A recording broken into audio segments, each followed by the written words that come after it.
करोड़पति बीवियों का आपस में मोहब्बत भी और यानी साथ साथ हसद भी। किस तरह दोनों बीवियां जो है वो अपने शोहरों को सड़कों के ऊपर ले आती हैं। अस्सलाम वालेकुम रहमतुल्लाहि व बरकातहू। मैं उम्मीद करता हूँ कि आप सब खैरियत से होंगे। दुआ है अल्लाह रब्बुल आलमीन आप सबको अपने हिफ्ज़ मान में रखे, सबको अल्लाह तबारक व तआला क़र्ज़ से मरज़ से हमेशा महफूज रखे। जहाँ रहें खुश रहें, आबाद रहें, सलामत रहें। दिल से दुआ है, कह दें आमीन। मेरे मोअज़्ज़ज़ नाज़रीन इकराम, ये जो वाक़या है, स्टोरी है, ये इस्लामाबाद की है, सिटी की है कि जहाँ पे प्लाट काटे जाते हैं किसी सिटी के अंदर। वहाँ पे पहले एक मकान बनता है, फिर दूसरी जो कोठी है वो तैयार होती है। पहले एक मकान के रिहायशी आते हैं, फिर दूसरे मकान के रिहायशी आते हैं। ये आपस में रिश्तेदार नहीं होते। तो दोनों घरों की जो औरतें हैं वो आपस में मिलना-जुलना शुरू कर देती हैं। जब आपस में मिलती हैं तो काम शुरू होता है कपड़ों से। यानी एक औरत जो है वो अच्छे कपड़े पहनती है, दूसरी जो है उसे देखकर वो भी अच्छे कपड़े पहनना शुरू कर देती है। फिर एक औरत जो है वो ज़ेवरात खरीदती है, कभी लॉकेट जो है वो खरीदा, कभी चूड़ियाँ खरीदी, कभी कांटे खरीदे।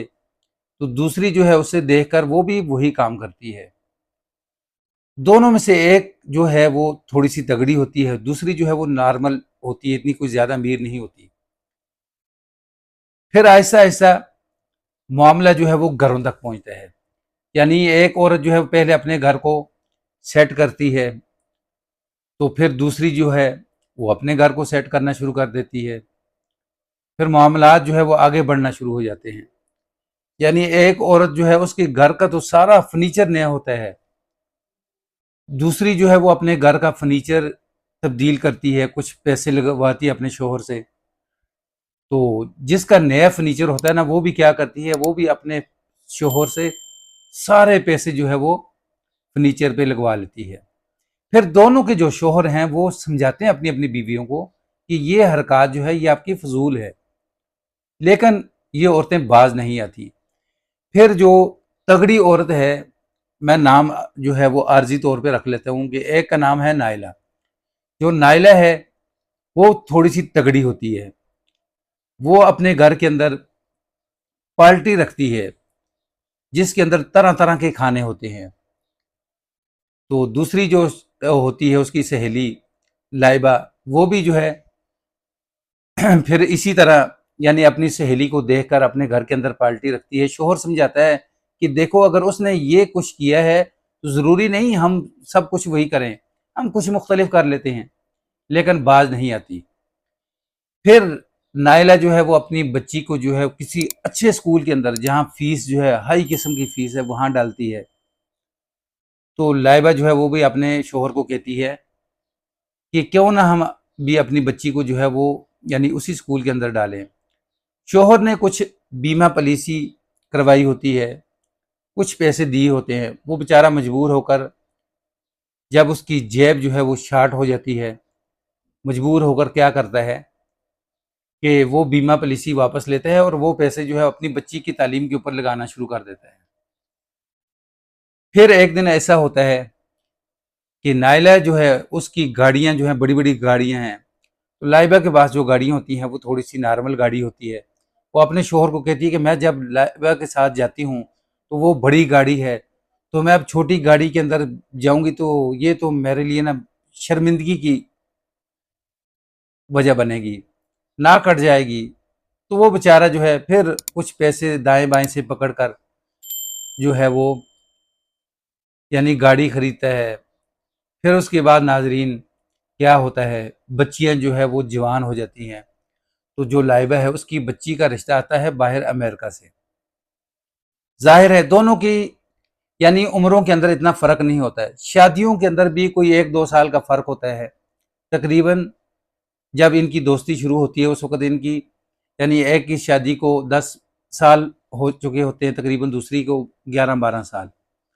तो अब बच्चियाँ जवान हो चुकी हैं। जब लाइबा की बच्ची का रिश्ता आया अमेरिका से, तो उस के शौहर ने उसको बहुत समझाया कि हमारी एक बेटी है, तो हम इतने दूर नहीं देते। लेकिन उसने कहा नहीं, मैं अपनी बेटी को अमेरिका ही जो है ब्याह कर दूँगी। खैर शादी होती है, बड़े धूम-धाम से शादी होती है। फिर उसके बाद लाइबा जो है वो भी कोशिश करना शुरू कर देती कि मेरी बेटी का जो रिश्ता है ये भी बाहर यूरोप के अंदर होना चाहिए। जो लाइबा का जो शोहर होता है उसका जो भतीजा होता है उसका रिश्ता आता है, तो जो लाइबा होती है ना वो कहती है कि नहीं, मैंने इसको रिश्ता नहीं देना। उसका शोहर बड़ा समझाने की कोशिश करता है, हत्ता कि दोनों में आपस में अनबनी हो जाती है। यहाँ से दिलचस्प स्टोरी जो है वो शुरू हो रही है। जब अनबनी होती है, दोनों में आपस में काफ़ी तल्ख कलामी होती है, तो लाइबा अपनी बेटी को लेकर अपने माँ बाप के घर चली जाती है। पीछे से क्या होता है कि जो होती है नायला, उसकी बेटी जो अमेरिका के अंदर ब्याह के दी जाती है, उसकी बेटी के साथ होनी शुरू हो जाती है ज़्यादती। पता चलता है कि शोहर जो है इसका नशा करता है, इसकी बुरी हरकतें हैं। तो अब वहाँ बेटी जो है इसकी, नायला की बेटी परेशान है, हत्ता कि वालिदैन को जब पता चलता है तो माँ परेशान होती है। फिर उसके बाद जो लाइबा का शोहर है वो उसे फ़ोन करता है कि देखो, ये रिश्ता आया हुआ है, बहुत अच्छा रिश्ता है, साथ मेरे जो है आकर मिलकर जो है अपनी बेटी को ब्याह के देते हैं, पहले आकर बात सुन लो। फिर जो लाइबा होती है वो बात करती है अपनी सहेली लाइबा से, उसे कहती है कि देखो, कि मैंने भी उस वक़्त बहुत बड़ी गलती की, लेकिन मैं आज पछता रही हूँ। तो प्लीज़ जो आपका शोहर कहता है वो कर लो। मैंने उस वक़्त अपने शोहर की बात नहीं मानी। तो फिर ये अपनी सहेली नाइला की बात मानती है और आकर अपने शोहर के साथ मिलकर उसके भतीजे को अपनी बेटी ब्याह कर दे देती है। आज यानी वो दोनों खुशहाली की ज़िंदगी गुजार रहे हैं, नाइला की बेटी और उसका दामाद। तो फिर उसके बाद दोनों ने मिलकर, लाइबा और नाइला ने, यानी नाइला की बेटी के लिए जो है वो रिश्ता तलाश किया और दोनों ने मिलकर बैठकर फैसला किया कि आइंदा से हम इस तरह की फजूल जो हरकत हमने की हैं अपने शोहरों के साथ, वो बिल्कुल हम नहीं करेंगे। तो नाजरीन, ये वाक़या और स्टोरी यानी उन लोगों के लिए है जो देखे दिखाए दूसरों को देखकर जो है यानी उस लेवल तक पहुंचने की कोशिश करते हैं, फिर उस लेवल तक तो नहीं पहुंच सकते लेकिन सड़कों के ऊपर ज़रूर आ जाते हैं। ये वाक़या स्टोरी पसंद आए तो उसको लाइक, सब्सक्राइब, शेयर ज़रूर करें। बेल के बटन को दबा के रखें ताकि आने वाला हर नया वाक़या, नई स्टोरी आपको मिल सके। अस्सलामु अलैकुम वरहमतुल्लाह।